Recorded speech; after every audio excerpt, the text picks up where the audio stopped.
All right, guys, Huntstock is live. We've got dates, we've got a venue, we've got a show planned that is going to be awesome. Huntstock 2022, August 12th, 13th, and 14th. And it's taking place at Wildwood Farm in Westminster, Massachusetts. The farm owner was a podcast listener. He hit me up. I went and checked out the venue, and it is perfect. It's beautiful. It's going to be an awesome summer day. We're going to get as many hunters in the Northeast together as we can to share in camaraderie and just celebrate the culture of hunting that we have in the Northeast, which I think is some of the richest hunting culture in the entire country. So we've got a lot planned for it. We've got a big sponsor and exhibitor village. We've already got 10 to 12 exhibitors confirmed to come out, and it's going to get bigger. We've got enough space in the main festival area for 70 exhibitors. I'm going to try to fill that up, and then we'll have an overflow lot for more exhibitors as well. I mean, I think it's not out of the question to get 100 exhibitors to this thing.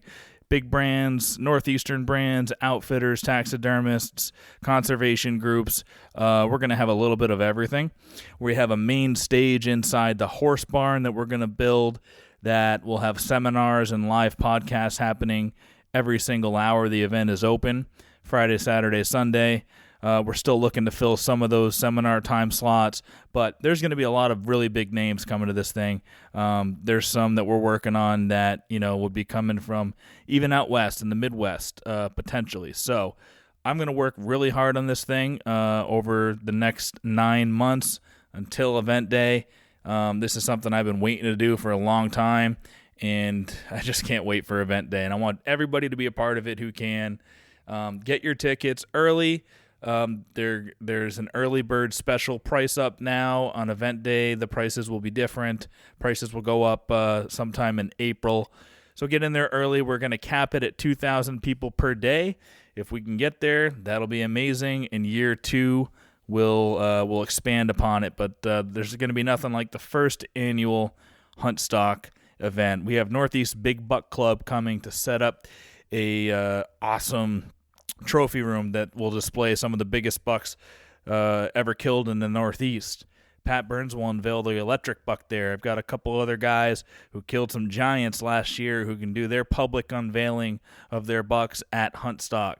We're going to have a really badass 3D archery course that'll have some alpine in it, some Northeastern woods scenarios, and then some long distance field shots.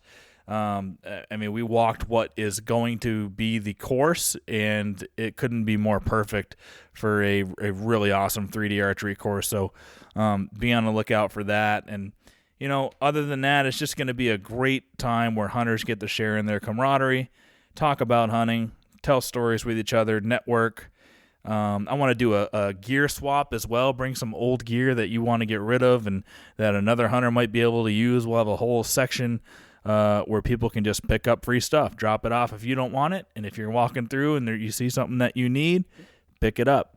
Old cameras, I'm going to bring some trail cams, and I encourage anybody else, you got some laying around that still work, bring those. So we wanted to benefit everybody and just be a great experience unlike anybody has ever seen in the Northeast. Like I said, there's some great events up here in the Northeast, but I'm just thinking large, and I want to throw the biggest, baddest, best event there ever was. I'm putting everything I got behind it.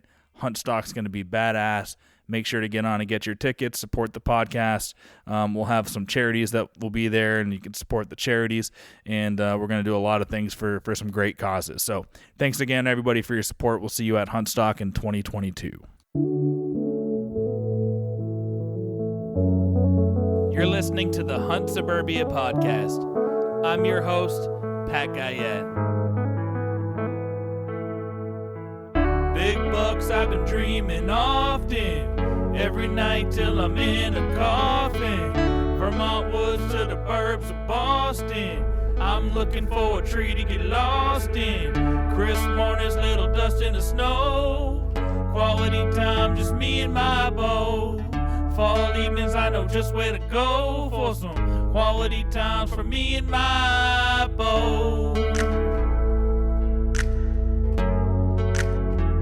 It's just me and my bow.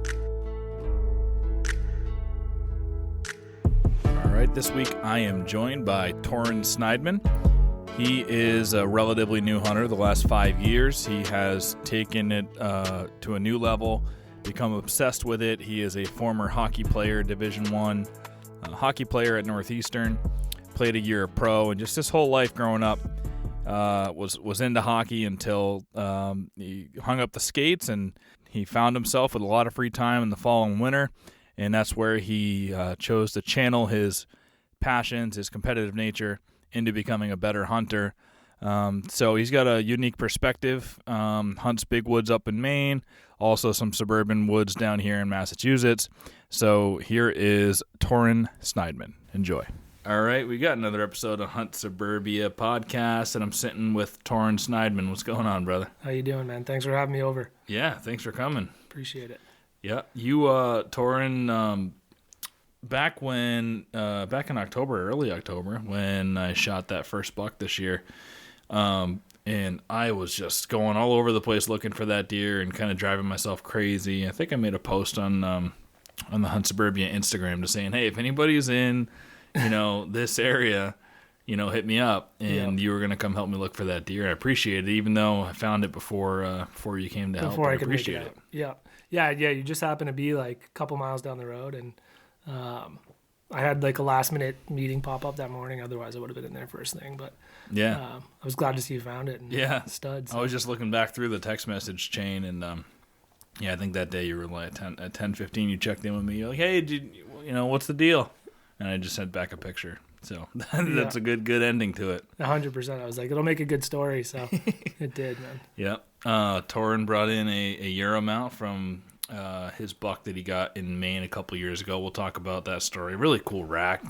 Curls all the way in, almost touches each other. Yeah, they're about a half inch away. It's pretty neat. Yeah, I don't know if that buck could even make a rub. He'd have to really, probably just a tiny tree, fit it in between there and rub it on his bases. Or just maybe he did some rubs, on the outside of his antlers. But yeah. It was loaded where I found him, but like I said, it was just those like little tiny small rubs. So I don't know how he was making them, but pretty cool rack. Yep. So that's a cool buck. We'll talk about that story. But I want to talk about, so how did you get into hunting? So you're a relatively new hunter, and because you played a lot of hockey in your life, right? Yep, exactly. So 27 years, hockey was my life every day. 31 now, so 4.5 years into this career. My dad, and as we were talking about, my dad and my uncle, they were northern Maine hunters. I'm pretty amazed that they've been able to do it.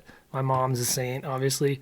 10 days in a row, they would take off Sunday to the Wednesday before Thanksgiving for 42 years. And they're from Mass and grew up here too, and lived here? Yep, they're like city guys. I don't really know how they got looped in. I'm sure I've heard the story 100 times. I can't remember it now. But they were doing that every year, and escape the city, go north. Huh? That's it. Yeah. A couple of city guys just like roughing it out there. And I think back in the day, they were deep, still in northern Maine, but they were way out there. As a kid, I would watch my dad, as he would leave for these trips, these 10 days, and it was like I was telling you, it was just like a mystery. I had no idea what they were doing up there, what kind of woods they were in, and he'd call home once every 3 days because the service was so bad, and you see anything, you shoot. That's anything. what he said, anyways.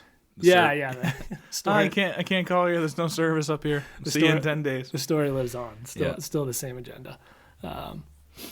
But they, he'd call home every 3 days, and I'd be like, what'd you see? What'd you see anything? Anyone shoot anything today? Or and the success rate was like low. I remember that even as a kid, they'd be like, we saw a couple deer, and my dad would be like, I shot at one, it was way off, or I never could put it together how, why aren't you guys killing more deer? But he definitely has shot some really, really nice bucks. He's got a couple 3 patches, so he's killed some monsters, but it just never added up to me until I was 27, and I finally I played college, I played pro, and finally hung it up, and I was like, my Novembers are free for the first time ever. Well, yeah, I remember even back in high school, I played basketball. I never played organized basketball until freshman year, and then I played freshman, sophomore, and junior, like part of junior year. And I remember there was, I loved hunting so much. And freshman and sophomore, I kind of ate, I just gave it up. And because you have to practice all the time, in games and tournaments and all that stuff. And I remember opening weekend of my junior year was coming up at deer camp. And I was so excited to go hunt. And there was a tournament. And I told my coach, like, hey, I'm not a starter anyway. I'm going to go out to hunt. Is that okay? He's like, no, if you hunt, you're off the team. And I was like, all right, well, I quit. Yeah. And because I can't, it's an obsession. So it is, yeah. For you being a competitive hockey player and a good one, went to Northeastern, right? Yeah, yeah. You didn't even have a chance to think about hunting. No, not even an option. That was like the heart of the season. It was the thought never even crossed my mind. And until I was, 14 years old, when it gets really serious. I mean, that's kind of when you're aware of what's going on, and probably when you would start wanting to get into hunting. Yep. Just never even a thought. But as it tapered down, and I obviously, you value spending time with your parents and your family as you get older, and so I think when I decided I was done playing, immediately that was the first thing. Hey, like, what do we need to do to get me into this? I'm coming this year. Like, let's get it set up.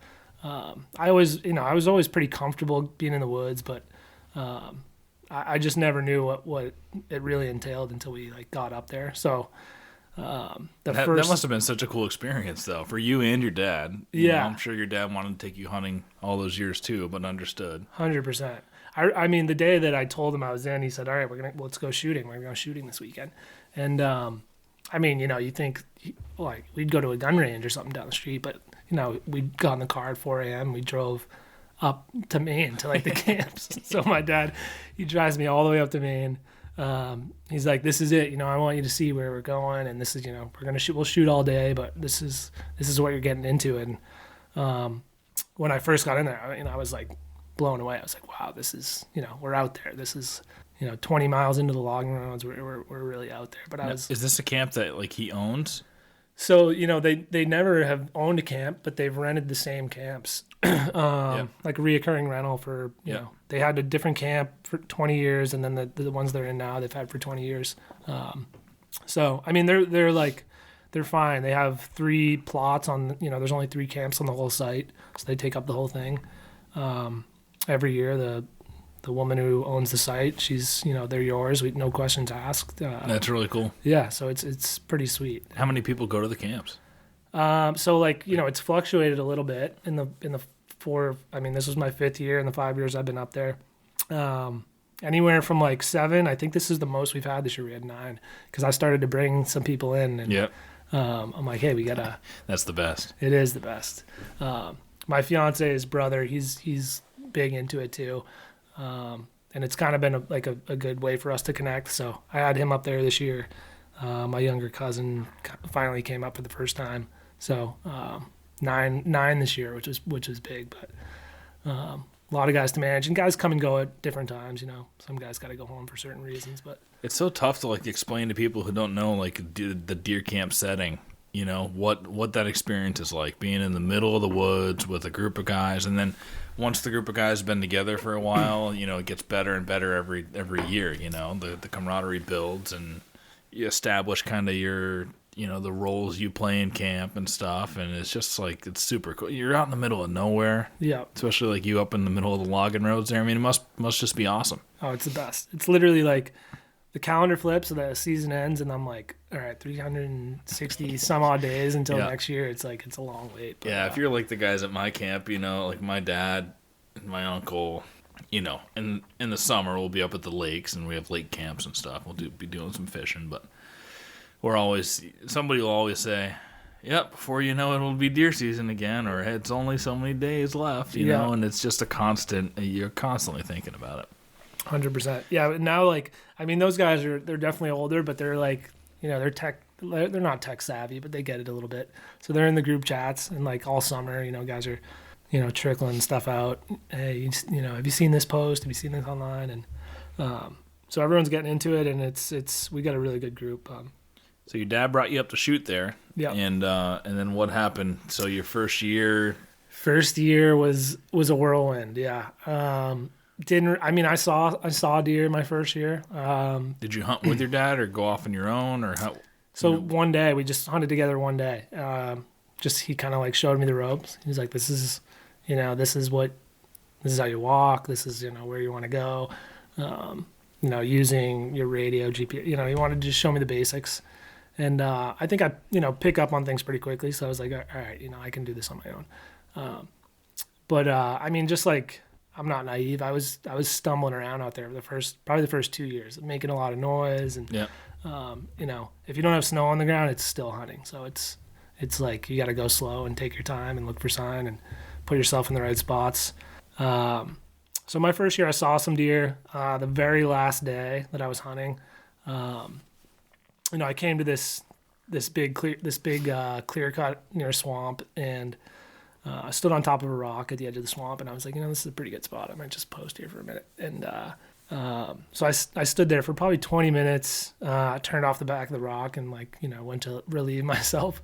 And I dropped my glove in the process. And as soon as I was done, I bent over to pick my glove up, and 20 yards away from me, this buck just stood right up, bedded there the whole time. I was standing there, and he just took off, massive deer.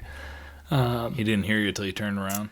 He either didn't hear me or just, didn't care. And as soon as I moved, he was gone. Yeah. And but that was literally second to last hour, last day. And it was the first big woods buck that I ever saw. And the hook was set. So I was like, that's it. I'm in. Hey, you come back. You probably had such adrenaline just from that one encounter, right? Yeah. You started feeling some adrenaline. You're like, yeah, this is like freaking checking someone in hockey, on a breakaway or something. You know what I mean? Yeah. Oh, the adrenaline rush is next level. I don't even think I can compare it to that. But I thought he was still within shooting range after I jumped him, and I thought that he definitely wasn't. But I was like, oh, he's in this little spruce knob. So I started walking around. I'm like, there's no exits. He's definitely in there. He's, I'm gonna shoot my first deer, and just to I'm not afraid to show how foolish I was. I'm like, I'm gonna get him to run out, throw a stick in there.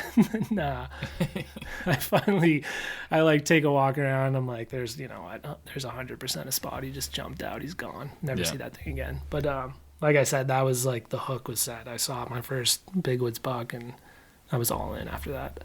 And how many big woods bucks have you seen since then? Honestly, probably one or two a year. When you go up, do you stay 10 days or how long are you staying? I never get to stay the 10 days. I usually, like I said, they go up that Sunday, leave Wednesday. I usually go up the Wednesday, so 7 days. Yep. No Sundays, obviously. So I usually get 5 days, 5-6 days in the woods. But I've definitely seen some good deer when I'm up there. Obviously, got to shoot one decent one. Was essentially hunting with my uncle when he shot a 200-pound buck. So I definitely have seen that they're up there. They exist, and they exist all over the Northeast, the big bucks. But I think I've probably seen one or two a year. Yeah. Yeah, but listening to Hal and just knowing the scarcity of deer up there, it's a couple deer per square mile. I think he recently said that the success rate up there is 2%, 1% sometimes. Oh, it's and some low. of those for the amount of hunters and the success rate is super low. Yeah. So that that kind of hunting is not for everybody, but it's kind of Vermont's very low success rate the way I grew up hunting too, but I can't wait to go up and do some main hunting, do some tracking and stuff. It's just tough when you got your spots around that are close to home, and what I would really like to do is tag out early and then get some snow and be able to go up and spend a few days, Yeah, trust me, I'm like a weather hawk now. I check the weather constantly. That's all I want to do is track. I've gotten into bow hunting just the last 2 years, but my second year up there, I was lucky that we got some really good conditions. So I got to see what tracking was about and get on a track and follow a deer. I never saw it, but got to experience it. So that was, like I said, the hook was set the first year. Second year, I got conditions. Started to put the pieces together. I was always seeing deer. Not everyone in camp does. Some guys go 10 days without seeing a deer. Right. You probably walk quite a bit. right? I definitely. You're an athlete. You probably get around the woods pretty well. Yeah, I mean, I definitely cover a lot of ground. I want to say I probably average like 8 or 9 miles a day when I'm up there. Yep. You're bound to bump into some deer. Yeah, and I think that's the best way to do it. I mean, a lot of the old guys like just take their time and go slow, and they might cover like 4 miles a day, but I think they they depend on us. They want us to like kick some stuff up if they're hunting by the roads or what. You got to know the right times to slow down though. And get into that 100%. Get in that zone. 100%. And that's when I'd mentioned to you I started. I'm obviously just big into the Big Woods Bucks crew, and started researching how. And I was like, if I'm going to be up here a lot, I better start like figuring out how to do this the right way. So I reached out to Hal, and I was like, hey, do you guys have any openings for your March or your whatever spring deer clinic? And he was like, no, we're all booked up. So I was like, all right, I guess I'll just wait for next year. But like last minute, he emailed me. He's like, somebody dropped out. We have an opening if you want it. And that's cool. Yeah, so I jumped on it. I was like, yep, I'm gonna come up. And it was crazy. We went up there. I think it was May actually. It might have been like the first week of May. And I had packed I brought my whole like hunting tote with me, so I had everything I needed, but I was expecting like mid 50s, like pretty warm weather. I got up there, it snowed like 8 inches, like 2 nights in a row. It was like insane. Wow. Yeah. So we were walking through the woods, and it was like you were tracking in November. It was pretty cool. And I got to see how many miles he puts on, and that like kind of reassured me that I was doing what I thought was right. Why, he put on like a full day with you guys? Oh my God, he goes. He just he just rips. Like I think we did like 11 or 12 miles a day when we were there. Wow, that's great. Yeah, and he's got a big long stride, so he just like rips right through the woods. So I got to do that. He got to showed us how to like identify signposts. We got to do all that stuff. I know he talks about that all the time. So that was cool. I mean, I'm looking for him like crazy. I probably don't find as many as he would now, but yeah, it was cool to to figure that out. It was another piece, and just based on where they are, you figure out, all right, this is probably a good area where bucks travel, slow down. How many guys are in the clinic? I think I want to say we had like 9 when I was up there. So he goes, and you guys are all following. There are like some guys that are out of shape and like can't really keep up. Oh yeah, 100%. So what are they doing up there? I think they just like trickle in, later. They just like we're just follow the trail. Yeah. They just like Hal's probably not waiting for him. No, he doesn't. He just like I said, he just goes. So there's some guys that definitely weigh down the pack. I think our crew that we had up there, he said, you guys are one of the better groups that can just go. He's like, I've had some guys that they just can't make it, and I say, just head back to the tents for the night. We'll see you later. But they're such awesome guys. That whole, I listen to their podcast just as much as yours. Whenever. Yeah, I love those guys. Are all great guys. Yeah. And you feel like those guys too. Listening to them, they're all just so genuine. And something about the being from Maine and living up there in that lifestyle. Yeah, just and it's up there. People. It's up there. Like Jackman, I was kind of I knew it was up there, but it's up there. Yeah. Yeah, they're pretty remote. You know how and I'm sure you probably felt this as an elite athlete. When you get into the zone and everything slows down, you hear professional football players talk about all the time. It takes a year or two once you go from college, which is incredible competition. Yeah. Division I college athletes, and go to the NFL. It still takes those guys a year or two to adjust to the speed, and then the game starts to slow down. Yeah. Right, and that's when they really start to excel as a pro. And I feel like it's kind of like that with hunting too.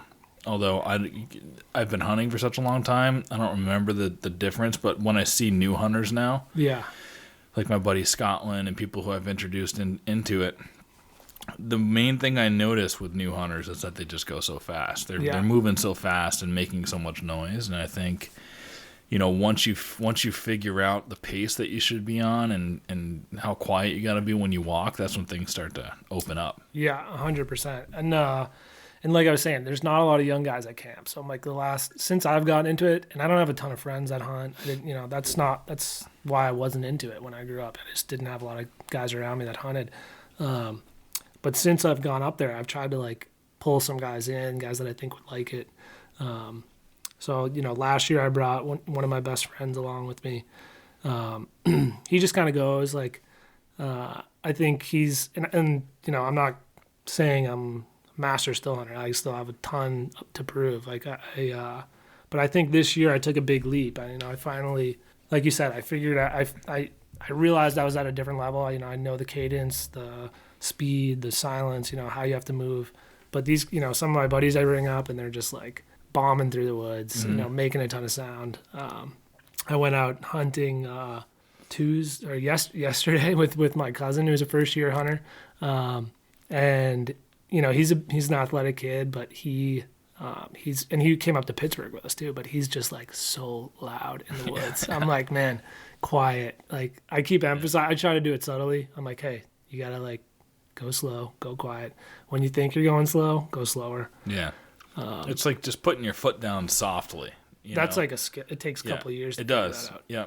Yeah. It definitely does. That was the first thing my dad was teaching me when I was a little like 7 or 8 year old kid. You know, we'd go in the woods and it's just like, go put your foot down softly, avoid all the sticks. You can feel sticks under leaves with your foot if you go soft and it's slow enough, you know. Yeah. And you can even step on you can step on any size stick and not snap it if you get really good at, you know, walking through the woods. I mean, of course, some of them are still going to snap, but sometimes you can feel it and go, oh, I got to go extra soft on this and just, you know, shift the weight real quick to the other foot. Yeah. And there's just it's really fun when you get into the zone. Yeah. And you go like couple hundred yards without making almost any noise. Like I love that feeling. Oh, it's the best. When you get into the perfect, you're like, man, I just really crushed that last 200 yards without making any noise. Yeah, totally. You know, it's funny because we were walking out of the woods yesterday, and I saw a tree stand hunter from afar, and I mean, you know, nothing on him, but he was set up in a spot where like anybody that's going to walk in that piece of woods is walking right in front of his stand. And I grabbed my cousin. We were walking out together. I said, hey, we're going to have to walk right by this guy. But I was like, let's go really quiet for him and just try not to like disrupt this hunt as much as we can. Yep. And so he starts walking like quiet for the first time. You know? That's great ethics. Yeah, it was. I mean, I tried, but he starts walking quiet for the first time, and I'm like, we're walking down the trail, and I stop and I go, this is how you have to walk all the time in the woods. Yeah, like this is it. And he was like, all right, I kind of get it now. You know, I'm like, it's gonna take you a little while to figure it out, but.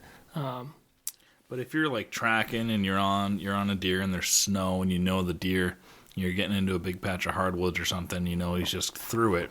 You don't have to, you know, there's times when you can go fast and you don't really have to worry about the sound, but you do have to know when to creep. Now, and when there's no snow, you don't know what's in front of you.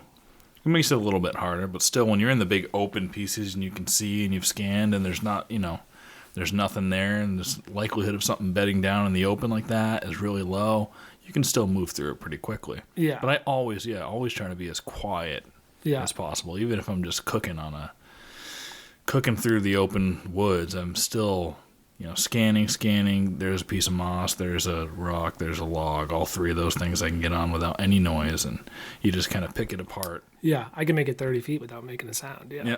100%. And that was one of the things that Hal's thing was so eye-opening for me. He would be like, see this piece of woods? What would you think about this if you came into it? And guys are like, oh, no, you know, it's not a bad spot. And he's like, no, this is like, it was, you know, it'd be a hardwood like desert. And he'd be like, it looks nice, but it's... Yeah. He'd be like, no deer are spending time in here. They're just like cruising. So he's like, you should do the same thing. Just cruise through here. You're going to make sound no matter what. Yep. Just get to the other side. And that was, I mean, because I would, you know, my first couple of years, I would just creep right through there and try to be quiet and take up way too much time just kicking around in there. When, you know, the likelihood of you seeing a deer in there is like nothing. You know? So it's definitely like, you just got to keep building it. I'm like fully obsessed now. I need to start bow hunting a little bit more. I've just been kind of like run and gun. All right, the Springfield Sportsman show is back after being canceled for COVID. They're back, and it's going to be one of the biggest shows that they've ever produced. There's going to be 35,000 people in attendance there. I'll be there with a Hunt Stock / Hunt Suburbia booth next to the Northeast Big Buck Club trophy room. So stop by and say hello there. We'll have some great deals on Hunt Stock tickets there. And there's going to be hundreds of other exhibitors in there, fishing and hunting. You'll get some great deals on fishing gear, hunting gear, boats, bows, whatever you want. Make sure you stop by, say hello to us, say hello to Northeast Big Buck Club, and the hundreds of other exhibitors. So it's February 24th, 25th, and 26th in Springfield, Massachusetts. A lot of buzz going on around this show. First time it's been back in a few years due to COVID. So come down, say hello, and if you want to get more information, go to OSEG Shows, OSEG shows.com, and find out some more details. But we'll see you down there at that show. So when you guys are up in Maine, you go to Maine camp. Would you say that you're still hunting most of the time? It's a still hunt, or because there's not, you get snow when you get it, but yeah, I would say it's like 90% still hunting. You don't really sit or take a stand up there. Right? I almost never do. So oddly enough, the buck that I shot was like basically sitting on post at the end of the day.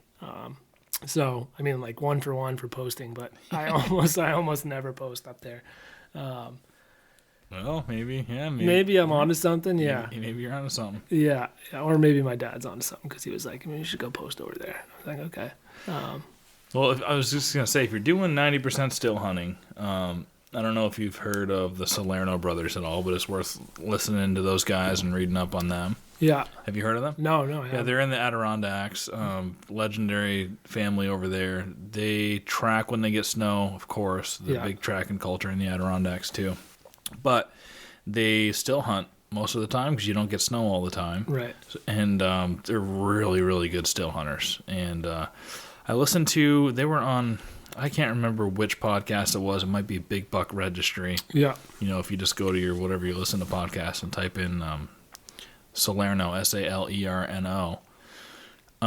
There'll be a couple options that come up, but it was cool listening to them because I don't do a whole ton of still hunting. Yeah. In Vermont, I always, took stand. I'd get somewhere and sit on the ground and sit most of the day. I'm definitely getting into still hunting more now. Even with the bow, I'm still hunting a little bit. Yeah. This second buck I got this year was just still hunting, creeping around a bedding area. But these guys, it was cool listening to their philosophy. They get up high early. They get as high as they can early, up to a mountaintop. So they'll go in and be up there for when sunrise happens. Okay. And they'll sit for the first 30 minutes or so. And they'll strategically, whoever their hunting group is, will be like, all right, well, you go on that northwest corner, I'll go to the northeast, and we'll go southwest, southeast, right? And you're sitting kind of all covering the ridge, looking down. Yeah. And because, they say that the deer are down lower in the morning, and they're going to be going up to bed. Yeah. So get above them in the morning, sit. You might catch one coming up to bed on the ridge. And after the first 30 minutes, everybody starts kind of creeping down off the ridges, down the shelves. And just like in war or pretty much anything, when you're above, your prey, you've got the advantage. You can see down on them coming up. So they all just slowly kind of work their way down the ridges, and it turns into quite a few deer. But I'd never heard of that. The way they broke it down in the podcast was awesome. Yeah. They've got a lot of, look them up. Really great hunting family too. They don't have their own podcast, but I think they've got some books and stuff. Yeah. That's an interesting concept, and I think it's probably spot on. That's kind of my method. Like every day, first thing in the morning, I'm going straight up the hill. Yep. I wish I had a group of people to do it. Not that I'm trying to push deer around, but the older guys are just not as as keen to rip right up the side of a mountain. So. Yeah, or to really get into. I found in my deer camp too. You try to get a big strategy together. Yeah, there's always one guy that doesn't follow the plan. Yeah, or quite a few. Yeah. Yeah. And it's also they're not as in tune to the technology where you can be like, hey, we need a guy at each of these waypoints. Yeah. By sunrise and then do this. It's it'd be hard, but hey, you're going to attract some new guys into hunting. I know you will. Yeah. You already have started doing it, and you'll be able to do that stuff. We're like me and my cousin in Scotland and stuff out of deer camp, and my cousin's friend Jim, my friend too. I mean, we can all execute a strategy. Yeah. And a couple times it's turned into deer, but again, it's low density areas. Right. Yeah. Vermont's tough. It's tough. It's tough. Yeah. Yeah. It's the same thing, only steeper. So, So let's talk about then the nice buck that you brought in here, which is your first buck, and is it your only buck too? Only buck, yeah. Yep. So you've been hunting 5 years. Yep, 5 years. I mean, I've had like chances at other bucks, but I think I've gotten like picky. Not that I should be. I probably should be like kind of shooting whatever I can at this point. But I don't know if it's the social media aspect of it, but something just pushes me, drives me. It's probably just my competitive kind of like nature, but I just want to shoot like big deer only. But it's a great main buck from camp, right? From camp, yep. Pretty much. So I mean, the story of it was a great day in the woods, honestly. So we've got like our favorite spots, and this year that so my uncle shot. Like I said, it was I don't know. We never weighed it. To me, it was a 200-pound deer like all day.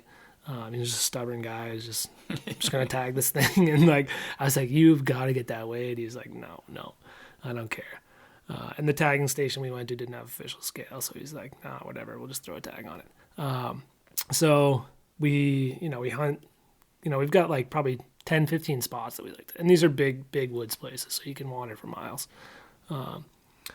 So I think it's like mid-afternoon. We're like, all right, let's go over. We'll go over by this lake. There's a lot of these. They cut a lot of fingers into this place. You can walk like miles along the lake, and so we start creeping down these fingers. I knew my uncle was like probably not that far, like quarter mile away from me. And the plan was it was kind of like a downward elevation to like walk down to the edge of the water, and then push along. Everyone's gonna push along the water, whether it's north, south. So we're walking down there, and probably took us 2 hours to get to the lake, and we're radioing, and just popped out on the lake. Everyone's chiming in, and me and my uncle, we just happened to get there at like the exact same moment, and we got we gravitated a little closer as we like pushed, so we ended up probably being only a couple 100 yards away. And as soon as we radioed that we were like by the lake, I just hear like four quick shots. He uses 7400. He just got him off pretty quick, and I knew he was close. So I ran. I kind of like popped up to a finger, ran over there.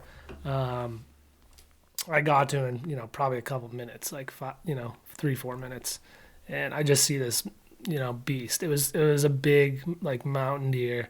Like I said, definitely 200, massive. It was a nice 8-pointer.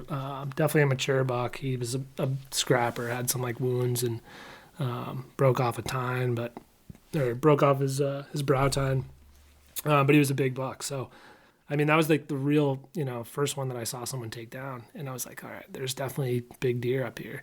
And so we, for me, it was an experience just to like gut him out and drag a big buck out of the woods like that. I just wanted to be a part of that. That was the first buck that you were around in the woods, right? Dead? The first dead one, yeah. Yeah, so it's kind of just like... Aside from like spikes or forks, I'd seen guys shoot those in camp, but that was the first like real big deer I'd seen in camp.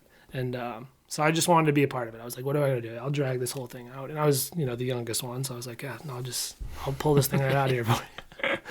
Was there snow on the ground or no? Yeah, there was like an inch. Yeah, not much.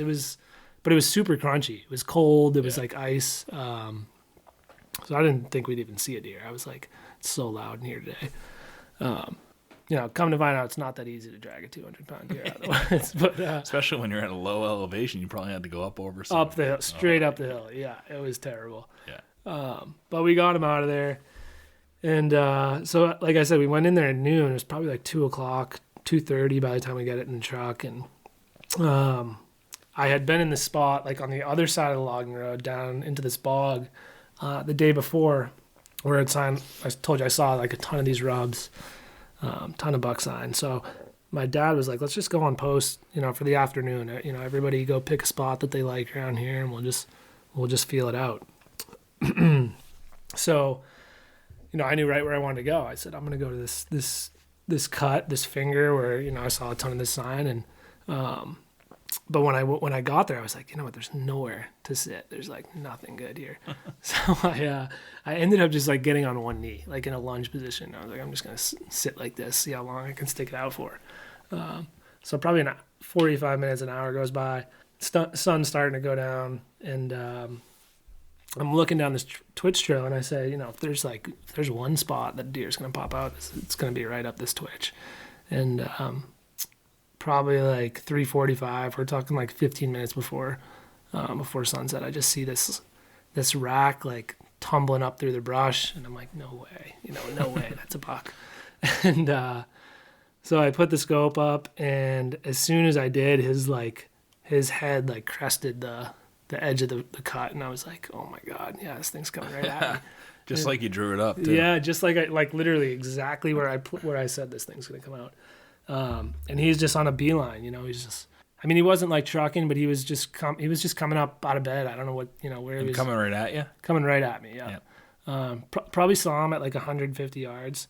And I watched him for like, I don't know, not 15 seconds. And I was like, I better not like glorify this or take too long or it's going to be gone before I know it. So I just threw the scope on him and shot him at like 110, dropped him right there. Was he still facing you or? Dead on, yeah. I just took I just had it, I just put it right under the patch under his chest, and I shoot 30-06. I was like, this is... He fell right in his tracks? Oh, yeah, dropped right away. Look at that. Yeah, so, and I sprint, like, as soon as I hit him, I knew he was down, and I just, like, took off sprint. I just bolted right at him. And so I caught up to him, and, he was doing his thing. So I kind of let him expire, and my dad wasn't far away, which was really, really cool. And he heard the shot. So, my dad's, he's not like a slim, svelte guy anymore, but he got over there pretty quick. And he comes. Yeah, son's first buck. Yeah, and all this, Well, I let out a pretty big holler. Oh, yeah. And so he comes down the thing. I gave him a big hug, and I said, I think he's still going. Do I let him have it? He's like, no, let him do his thing. And he was done in like 10 seconds. Yep. It happened so fast, but yeah, that was the first thing. So 2 like really, really nice bucks. Mine was not nearly as big as his, but no, your buck is a beautiful buck though. What is it, 7-pointer? Yeah, 7-pointer. And we'll put a picture up on the Instagram. Don't let me forget to take a picture of you before we leave, because I've been forgetting that lately. Yeah. We'll put a picture up of it, but curls right in, and the tips are half an inch maybe from touching, and yeah. I think he's a mature. I think he's 3.5 years old. Could be 2.5, but I think he's 3.5. I said 3.5 too. If he's 2.5, it'd be a nice 2.5. Yeah. I would like to see what he looks like at 3.5 or 4.5. He would have been a king, but yeah, he's a beautiful buck. Yeah, so pretty happy. And that was how many years ago? 2 years ago. 2 years ago? 2 years ago, yeah. And you just that's probably been the most. So the first motivation was jumping that first buck that first year, right? Last day. Yeah. Motivated you, and then you went a couple of years trying, developing as a hunter, right? Putting on a lot of miles. Yeah. And then this year, which was probably, what was it, your third year in?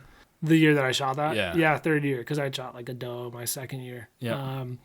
So, the doe was a cool story too, but it was, I was deep, I was like really deep in the woods, like 3 miles into the woods, and that was really great because I didn't realize how good the conditions were. That was like 6 inches of really nice snow, but I had no clue what I was doing yet. Were you still hunting on that one? Still hunting, same thing.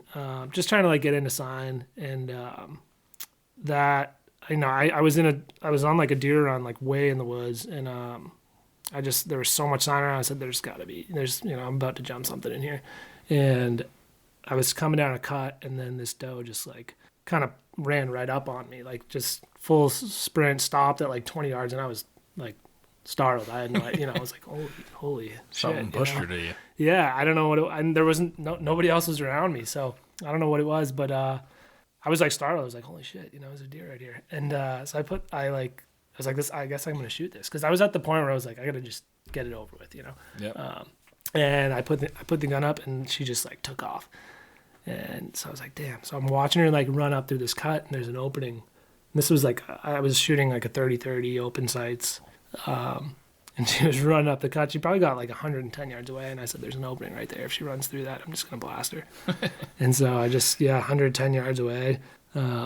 Open sights. And 30-30, yeah. Yeah, just, buried her. That's right. awesome. Yeah. One shot? One shot, yeah. Same thing, just dropped. So I've never had to like really track a deer that I shot, luckily.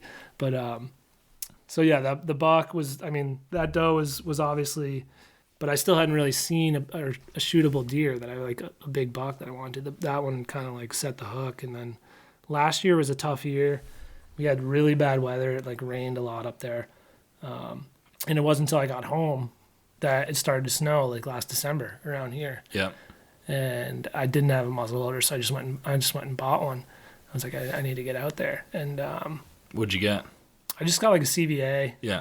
I wish I got. That's what I have too. Yeah. CVA Acura. Yeah. Yep. I think I have an Optima, I think it's called. Yep. I don't know. It's fine. Shoots well, like shoots well out to like 100 yards. Yep. It's got like whatever scope came on it. But so I was in the game. So I was like, all right, I can start getting around out here.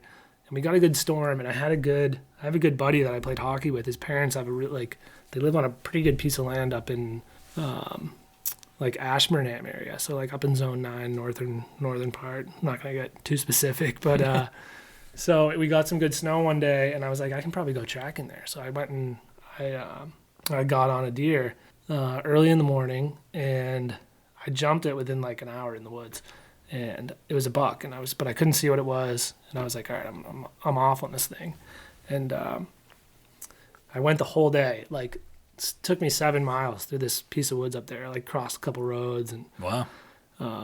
Yeah, it was. So this was like, that buck got me into it. This buck like set the hook, because then this is the first deer I really ever tracked, and so I crossed one road, crossed another road, got into like a big piece of woods.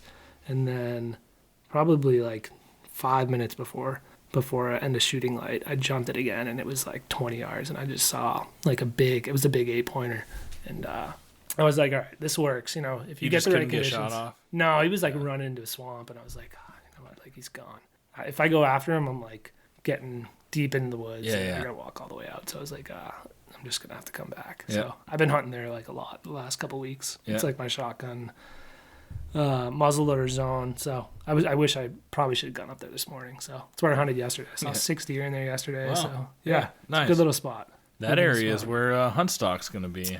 Yeah, it's not far. That area. When you put that up, I was like, oh, that's probably right. Not too far. Yeah, that's cool. Yeah.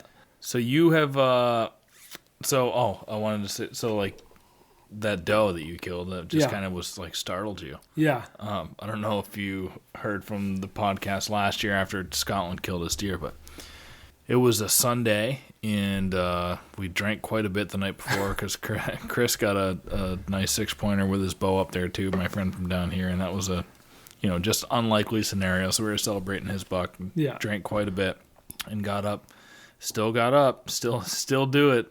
Somehow that happens. Still got up and we were in the woods, at legal shooting light. Yeah, it's amazing how like any other time you want to just stay in bed and like nurse it till midday. But I killed a couple of bucks in Vermont, like really badly hungover. Like I didn't want to be in the woods, but I pushed myself and killed one. Probably still legally drunk. I don't know, but. I feel like you forget about it maybe like 45 minutes. Yeah, and you kind of sweat it out on the walk in. Yeah. But we're sitting there, and the whole buck comes in. He goes, "Oh my God, there's a buck right there! I can't believe it." And, he shot. I think he completely missed the first shot, and then the buck was still standing there, and he nailed it the second time and dropped it right in his tracks. Yeah. And we get down to it, and we're all excited and just jubilant. And we're taking a bunch of pictures, taking some videos, and then it's like, all right, we should probably. Evan's like, all right, I want to gut this. Yeah. So I was like, kind of just showing him how to gut it, and we're both just down in this buck. I'm holding the legs. He's gutting it, and we just hear, and we're like, holy shit. We turn around, and this doe it was from here to the, those deer right there. Yeah, really. She came right up to us, and she was. And she looked at us. She's like, "Oh my God, what the hell?" There's no, and then she sees that we're gutting a deer, and she just took off. Yeah. But it was she almost like stepped on us. Yeah. Somebody pushed her right to us, but it was kind of cool. Yeah. All right, if you folks are looking for a muzzleloader, you can't go wrong with a Woodman Arms muzzleloader. They're made locally, right up here in New Hampshire. They are accurate, dependable, the most accurate and dependable muzzleloader on the market. People from all over the world are buying this gun. It's extremely light. It carries great. You don't have to clean it if you use Blackhorn 209 powder. Get on to www.woodmanarms.com, check them out, or give Timmy Bolduck a call, 603-608-7218. He knows everything there is to know about those guns and will be happy to take your call and answer it. All right, you guys have probably heard me talk about OnX in the past. I use OnX religiously, whether I'm hunting in the big woods or I'm hunting in the suburbs. It's great. I drop waypoints in there where all my cameras are. I can preset some stand locations and, put in, this is a good stand location for a southwest wind, or this is a good stand location for an east wind. You can put in the icons to have different colors, so you can color code stuff, which I find super helpful. If I have a spot that I still need to get a camera out, I'll put the shade of my camera icon in there to white, so I know that I got to go and put a camera up in that location. Once it's there, I turn the shade to blue, so I know it's an active camera. I use it a lot. Property boundaries is great. You've got a line distance on there, so you can tell how far away you are from different structures like roads. So you make sure if you're in the suburbs, you're hunting in a legal spot. And then in the big woods, I mean, it's a security blanket for you. It is a GPS. It's a much better GPS than those little handheld things you got to put in your pocket. So you can download maps before you go out into a spot that might not have cell service. So you make sure you always have the map on your phone, whether you've got the cell service or not. It really is just an invaluable tool. And if you guys want to sign up for the first time, we've got a special code. Use code HS20 for Hunt Suburbia 20, and you guys will get 20% off OnX Maps. So go to www.onxmaps.com and use code HS20, and you'll get 20% off your membership. You will not be disappointed. It has helped me kill deer over the last few years since I've been using it. I'm addicted, and it is just another tool in the toolbox, but a necessary one. So get on to onxmaps.com, use code HS20. You can be making a lot of noise, you can be doing, and if a deer gets pushed, it's coming. Right. Yeah, they're not stopping. Yeah. Once they're spooked, they're not stopping for anything. It was pretty cool. There's definitely some. I mean, they're smart, but they can mess up quite a bit. Yeah. They can be pretty stupid sometimes. But yeah. You got to get lucky like that every now and then. I mean, I'll take any deer I get right now. Yeah. So we got to talk about your bow hunting. Because I'll tell you, for me, hunting was always the camaraderie. It was deer camp. It was the tradition, and it was going there and not really expanding the horizons, right? Yeah. And all the way up in Maine, where you're going to your camp, you've got so much woods up there, and it's great. Keep doing it. Go there. Yeah. But if you're going to be living down here in Mass, definitely expand your horizons on the bow hunting, especially because you can start in early October. New Hampshire, if you got into it enough, you can just shoot up, go across the border, and start hunting September 15th. Yeah. So it does extend the season, and it's good hunting. So let's talk about what have you been doing bow hunting. Yeah. So I mean, that's to your point exactly why I got into it. Extend the season, just because I was like, I love this so much. I need to be in the woods all the time. So I got a bow like I said, last year was the first year I did it. Got one of those summits, and I was like, I think I'm starting to figure out how to get into deer. So I could just kind of I wanted a mobile setup that I could just walk into the woods in and just pick a tree and run up it. And I got a summit, but I found myself always wanting to go really deep in the woods. Yeah. And like I was saying to you, I was like, this thing's so freaking heavy. I just need something that's a little more agile. I thought about getting a saddle, and well, I'll just backtrack a little bit.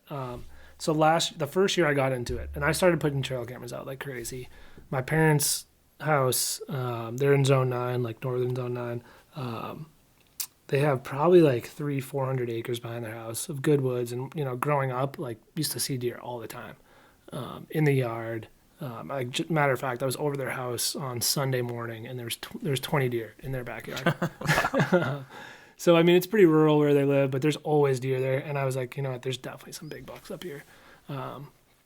So I put a bunch of cams out last year, and I got a lot of really nice bucks on camera. A lot of them were like that November 24th, like Thanksgiving week. Yep. Just like cruising through. You could tell some of them were like pretty rutted out. But I saw that there was a lot of big deer back there. So this summer I made it a point. I said I'm going to put like, 10 cameras out in this piece of woods and try to hone in on it a little bit. And now, did your dad ever scouted or hunted there? Or?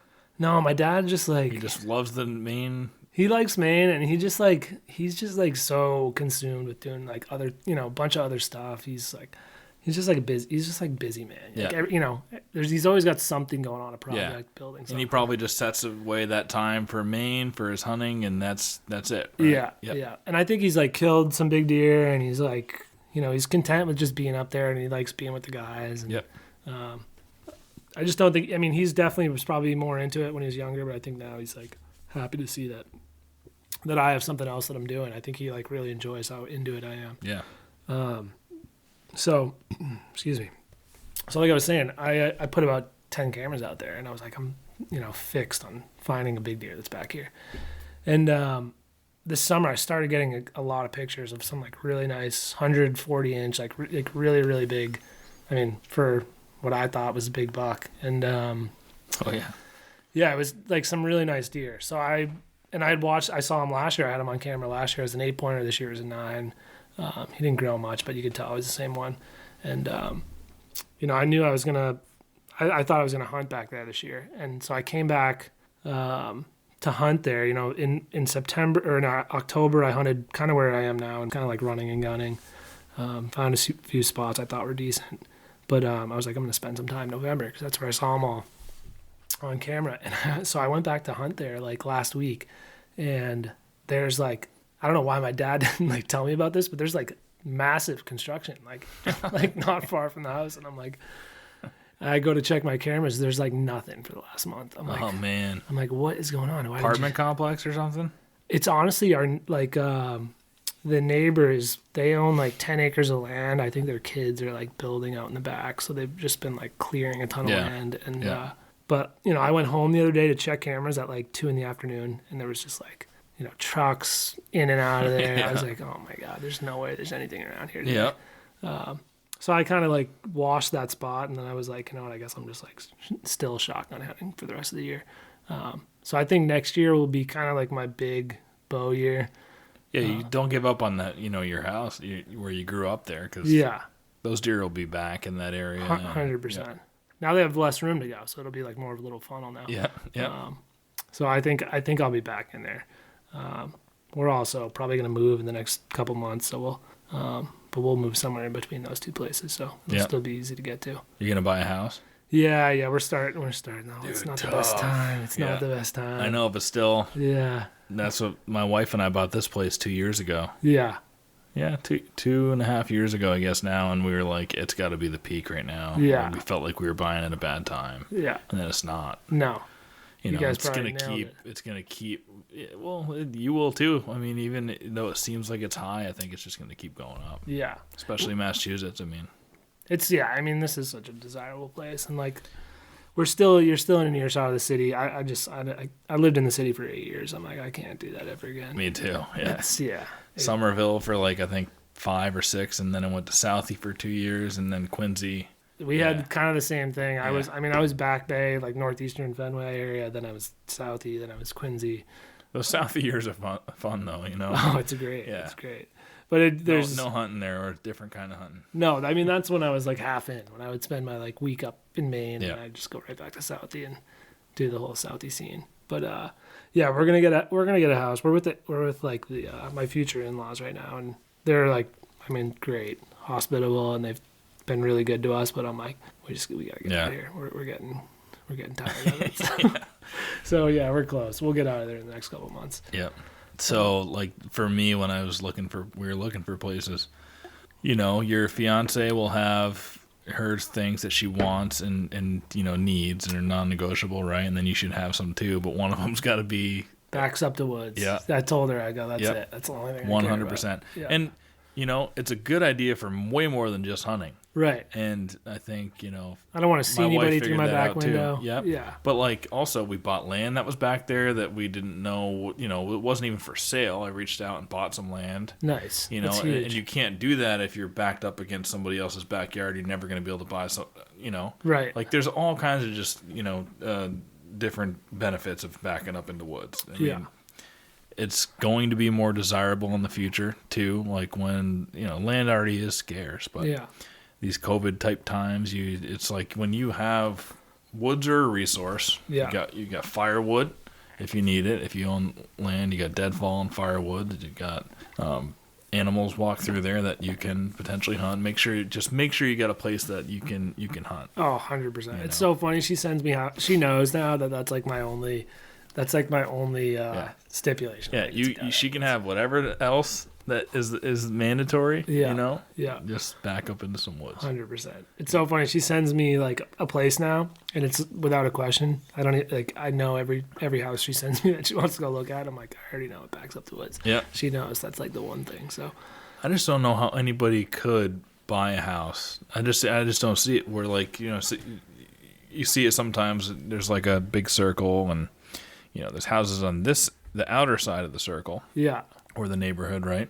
And those might go into some woods. How could you be those ones on the inside where you're just like looking right across? I would feel so claustrophobic. You just got a backyard and a fence that abuts up to somebody else's fence. Yeah.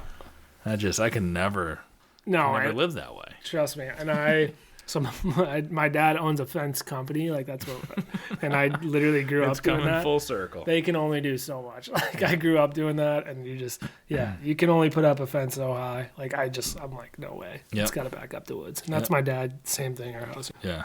Probably shouldn't have dropped that, but no, edit it out. Nice. It was on a nice piece of land, so. And that's the allure to the big woods where you go all the way up to northern Maine, northern New Hampshire. There's a lot of places in Vermont like that, and that's the allure, man. You're not gonna have a neighbor building a house or a fence dispute, and go get lost for an afternoon. Go wherever you want to. Yeah. Not worry about There's a lot of dickheads around. Oh, trust me. In Massachusetts, especially. Yeah. There are. Yeah, it can get bad around here, but you get yourself out of a lot of trouble by just not having to deal with that stuff. So definitely a huge button for us to push when we're pulling the trigger on something.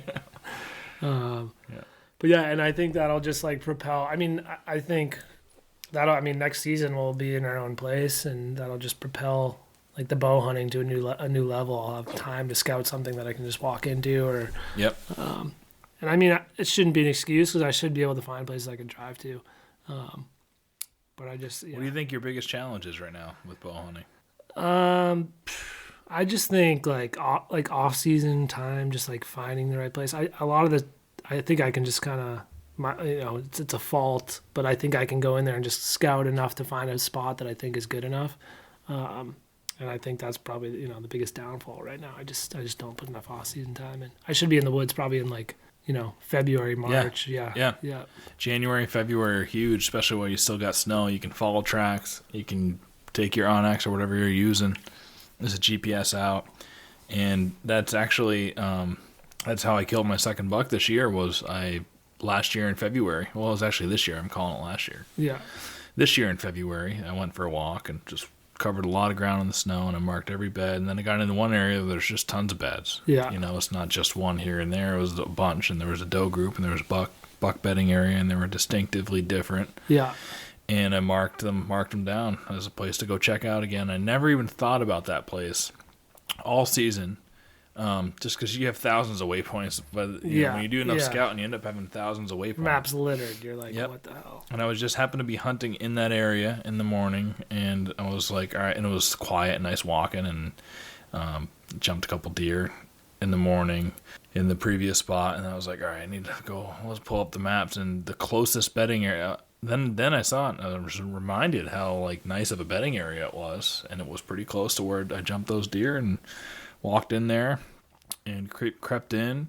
I was only like 5 to 7 minutes out of my vehicle, and I pulled out my phone just to make sure I was looks different with no snow. Yeah, And make sure I was in the same area and trying to make sure I was exactly going to the edge of that bedding area. And I pull out my phone, and as I'm sitting on a boulder, I sit on there's this nice rock, and I'm sitting on the rock with my phone in my hand looking at OnX. I'm like, just as soon as I point it and yep, the bedding area should be right up there, I look up and there's this nice 8-pointer. Oh, no way. And what time of year was it? This was just this is the buck I just killed a few weeks ago here. But you saw him in February? November. No, I just saw I marked down that area as a bedding area in February because I had walked in. I was just scouting in February. Yeah. I was looking for sheds and following tracks and stuff. And this place was beaten down with tracks and beds. Yeah. So I just had marked it down as a place to check. Got it. Okay. And that morning, in November 22nd, I think it was, the wind was perfect to go in and check that. I knew an access point, and I was like, man, it's a southwest wind, which is somewhat rare. And it was perfect. So I was like, this could work. This could work out. And even in the video I put up on YouTube, I was talking about it right before I went there. I'm like, the wind is perfect for this place, and there was lots of beds in there, and it's covered in oaks.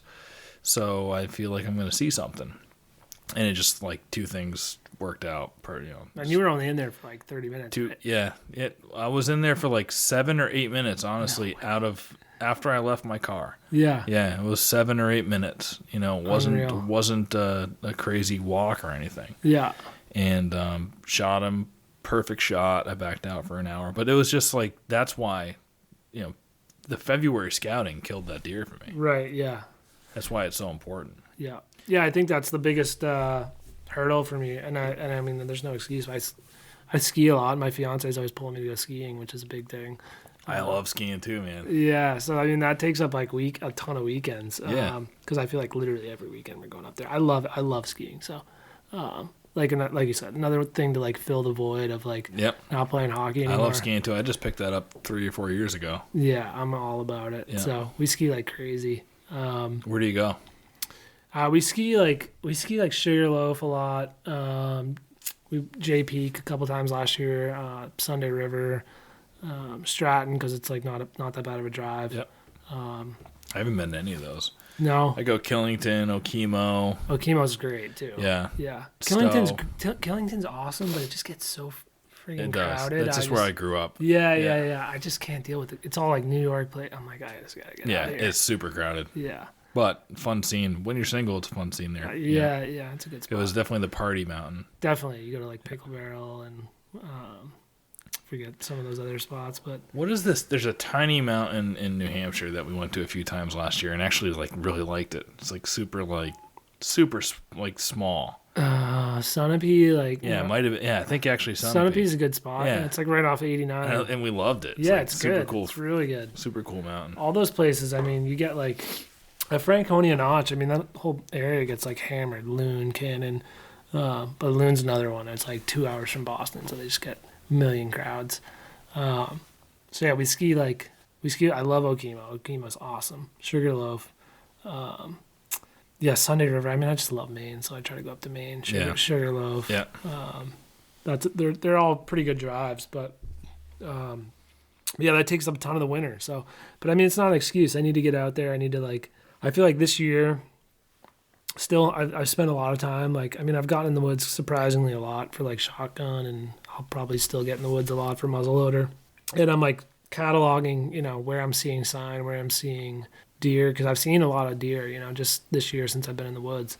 Yeah, dude, you got 3 weeks left. Yeah, plenty of time. Plenty of time. Yeah. Two buck tags still, right? 2 buck tags. Yeah. And I mean, it's great hunting. You can drive out west and go Berkshires if you want. Yeah. I mean, depending on what your schedule is like, but you got a lot of time, man. Plenty of time. I got a doe tag too, so I mean, I'm not if it gets late, I'm not opposed. And also, this is if you're going to be hunting anyway, and not skiing the next few weeks. You might go skiing or whatever, but if you're going to be hunting these next few weeks, you're scouting for next year too. 100%, yeah. So I've already just from where I've walked through the last couple of days, I'm all right, this is a good spot. If I want to come, bow hunting next year, I'll come in here and climb. Do you have OnX?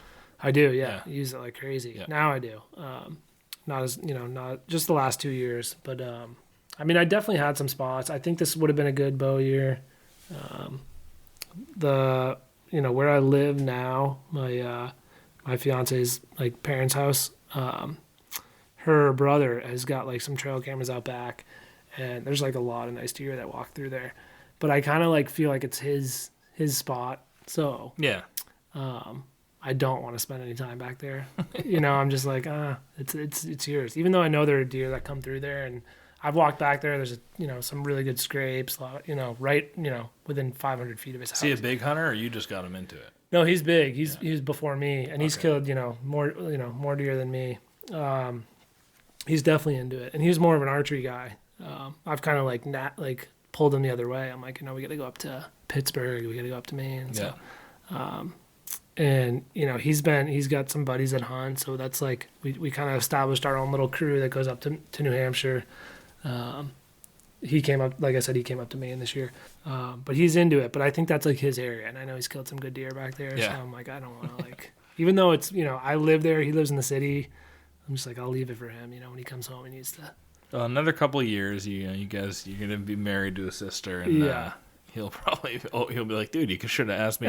You can hunt it whenever you want. If he ever listens to this, he's gonna be like, dude, what are you talking about? You can go back there whenever. And he's like, he definitely would let me, but yeah, I think it's like unwritten that I'm like, no, it's your woods, dude. You go hunt back there. Yeah. Well, you have good hunting ethics, but I'm sure he wouldn't. I'm sure he doesn't care. Oh, he definitely would. I love sharing my spots with people, and yeah, there's nobody owns the deer, and there's plenty of deer around. I'd be happy. Like I put Jason in one of my spots not a few days ago, last week, and I would have been happy. My target 9 was in that area, and if he shot it, I would have been happy for him. Yeah, Yeah, I'm the same for like all the guys that I've gone into. I'm like, if I jump, if we're still hunting, I jump a deer to you, like I'm not gonna be jealous. Hell yeah! When somebody in your hunting party, you hear it, especially when you're gun hunting, you hear the shot. It's just like, yes. Yeah, let's go. Party time. Exactly. Let's go see what happened. Right. So yeah, I'm the same way. I don't, and he definitely would let me hunt back there. There's something about it. I feel like I don't know. Call it ethics, call it whatever. Yeah, probably the right way to feel anyway. Yeah. So I'm just, no, it's your woods, dude. I'll go find my own. So what's the most important thing that you learned, as being a new hunter? First 5 years, if somebody is listening to this and they're just their first or second year, what's the biggest thing you learned? Biggest thing I've learned. That can be helpful to a new hunter. Yeah, I think the thing that I'm thinking of is probably pretty tough, unless you have somebody, but it's like find a mentor, find somebody that can show you the ropes, and it's why I've kind of like brought guys into it, because the barrier for entry is so big. It's like if you don't know anybody that hunts, or you don't, that keeps probably a lot of people away. You have to like get all this gear. You have to. Feels like it's almost an impossible task. It does, yeah, 100%. You got to go through hunter safety. There's a lot to do, and but don't be afraid. I guess my advice would be, don't be afraid to reach out to somebody. Like jump on some of these forums, like jump on. Mass deer hunting, New Hampshire, all those. There's guys that are like willing to help. Yeah. Not that I like reach out to a lot of them, and I've been lucky to have people that'll help me. But that would be my biggest piece of advice. Like find somebody that can be a mentor. And honestly, to me, I need to like eat my own words a little bit, because it's probably, you ask me what's the biggest hurdle or what's the biggest challenge for me. It's probably that I haven't like found a really good bow hunting mentor. I just kind of like try to do it all on my own. Still am. But yeah, I would say that's the biggest hurdle. Find somebody that can show you the ropes. And just jump into it too. Like this is kind of my philosophy in a lot of things, where you can sit and think about things forever. Yeah. And think about it, and you come up with excuses on why you didn't start it, or why you didn't do this or X. Yeah. And if you just do it, like do the first thing, it's a hunter safety course, sign up for it and do it. Do the hunter safety course. You're going to meet some people there too. Yeah. But just do it. Then get your gun or your bow, whatever you're hunting with, and start shooting it. You just got to like start ticking things off. Right. And then eventually you're going to get to the point where it's like, all right, I'm stepping into the woods with this thing, and I got to learn that now. But it can seem so monumental of a hurdle to overcome if you never start the first task, Yeah, it is. And like, don't be afraid to ask questions. Like, you know, you grow up and your teachers are always saying there's no stupid questions, just ask the questions, because I'm sure someone you're asking has had the same question before. And I mean, it started for me like just shooting my bow. I was doing that by myself, and I mean, that's pretty self-explanatory. You can get pretty good at that pretty quickly. But then it's like, now what? Now I gotta now I can shoot this thing. Like, now I gotta figure out. And there's so much gear. There's so many things to buy. It's like, what tree stand's gonna get it done? Yeah, and bow hunting, bow hunting in Massachusetts is night and day different than big woods rifle hunting up in Maine. So you're learning a whole new ball game. Yeah. The deer behave differently. 100%. And pressure's different, and there's just so many different things to learn. But yeah, if you're into that kind of thing, it's a challenge and it's fun. And of course, man, we're not too far away from each other, so yeah, keep in contact with me. We can go hunting sometime too. I mean, I'm not Outblood, but no, dude, I can show you a few things that I've learned. Yeah, you've got. I mean, obviously, you're having more success every year, and I've listened to you ever since you released this thing, and you're doing awesome stuff with hunt stock, and I'm excited for what you're bringing around here. I think this is that's kind of been missing. I've always been like, I wish there was a trade show or something I could just go pick people's ear. I mean, I'm not afraid to go talk to people. It's never been a problem of mine.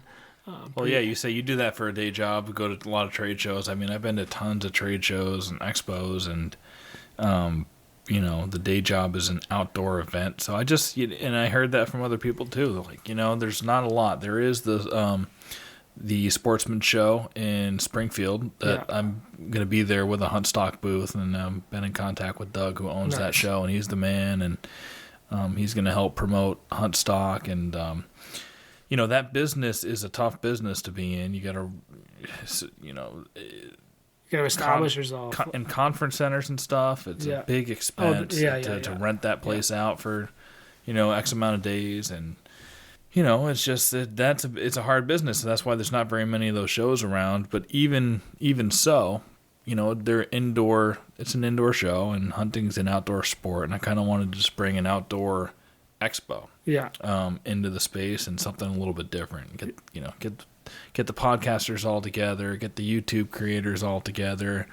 Use my sponsorship knowledge to build out a really nice sponsorship and exhibitor, expo space with everybody's going to have something, of value to hunters, and just have it be like this big party, 3-day party. You can shoot a 3D course, and I hope it's going to go really good. I think I've got enough experience to make it good. Yeah. Got a bunch of loyal listeners who hundreds of people have reached out and just said how this podcast has helped them, and that is awesome. And that's the reason I got into everything, is I love hunting so much. I already, I'm in the sponsorship and podcasting space. I mean, I even sold ads for podcasts for a long time, and I just like to do something different and teach myself something different all the time. So I figured I'll teach myself how to record a podcast and do some sound editing. And when I say you just got to jump into it, it was a pandemic one day, and I was just I had thought about starting a podcast for probably 18 months or 2 years, and I was just like, all right, screw it. This is it. And then I went online, I bought the whole kit, just I'm buying the kit, and that's the first step. Just buy the kit, and then I'll figure out what to do with it. And you recorded that beat, that then I did that song, because I've been a songwriter my whole life too. I mean, since college I got into rap and wrote a whole bunch of songs, did a couple of albums, and after college I wrote different kinds of music, not just rap music, and wrote a few country songs and stuff. And I was just for a while I was thinking, what am I going to do for my intro? I love the Big Woods Bucks intro so much, where it's I'll be honest, it grew on me. The very first time I was like, what the hell is this? And I was so many people do this love or hate with that song. Dude, I actually love it. Every time I hear it, I'm like, man, this is a jam. Yeah, it's peaceful, it just goes. It's a good song. I just got a comment on a few YouTube pages, someone who's new to the, they just started, they're commenting on 3 or 4 different videos now, but every one of them is man, I really like this intro song. Yeah, dude, it's great. But so many people also are just dude, you got to re-record that song. You're off key. No, and I'm yeah, but I might be a little bit off key, but now it's that I can't re-record. Never change it, just despite them. Yeah, it's so good. Yeah. But yeah, man, I'm pumped. I think hunt stock's gonna be sick. I mean, there's so much good knowledge like in the Northeast. I mean, we've talked about how, but there's like, I mean, you've had Timmy on here. You've got like, I saw you just had Neil Pendleton and Yep. I think it was Jake Bennett, right? Yep. Jake Bennett and Neil and Pat Burns are all going to do seminars. I think a couple of those, the trackers are going to be doing it too. Yeah. I don't want to make any official announcements because I'm still waiting to talk to a few guys. But, I mean, I've got a thumbs up from a lot of really great hunters to come and do some seminars. Good. Do some talks, participate in podcasts. The idea is to have 5 or 6 different podcasts going at once. Yeah, you said like Podcast Alley. Yeah. Yeah, that's Podcast Row, a little pod fest, and just, that would be really cool. That's the vision. And if it becomes anything bigger than that, then that's awesome too. I think there would be a couple thousand people there. You said think big, man. It could, every day. Could be a regional thing in a couple of years where guys are flying from different parts of the country. Yeah. There's like I said, a ton of good knowledge. Like you got the Just Hunt, the Just Hunt guys. Yep. Wandering Whitetails. I think they're going to come down hopefully, and talking with Jeff Doyle, if it works for his schedule, then he wants to be a part of it. I mean, there's a lot of, even. This is pie in the sky stuff a little bit more because they don't live around here, but Dan Infalt is a possibility. Yeah, unreal.